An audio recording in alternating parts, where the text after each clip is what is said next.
मुक्ताईनगर तालुका येथील पुरनाळ पुलाचे काम मंगळवारी सकाळी पुन्हा सुरू करण्यात आल्याने संतप्त शेतकऱ्यांनी काम बंद पाडण्यासाठी जोरदार आंदोलन केले। दरम्यान पोलिसांनी बळाचा वापर करीत शेतकऱ्यांना उचलून नेल्याने संतप्त झालेल्या आमदार चंद्रकांत पाटील यांनी रास्ता रोको आंदोलन सुरू केल्याने त्यांना पोलिसांनी ताब्यात घेतले आहे।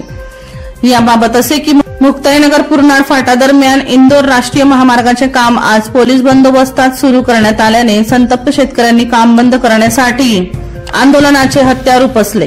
पोलिसांनी बळाचा वापर करीत शेतकऱ्यांना ताब्यात घेतल्याने आमदार चंद्रकांत पाटील घटनास्थळी दाखल होत त्यांनी काम बंद करण्याची मागणी लावून धरली।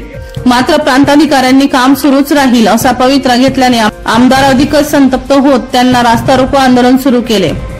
अधिकाऱ्यांनी विनंती करून आमदारांनी आंदोलन मागे न घेतल्याने त्यांना ताब्यात घेण्यात आले आहे। या महामार्गाच्या कामात अनेक शेतकऱ्यांच्या जमिनी गेल्या असून त्यांना योग्य मोबदला मिळत नसल्याने हा वाद अधिकच चिघळत आहे। वर्षा लोहार यांचा रिपोर्ट V1 लाईव्ह जळगाव।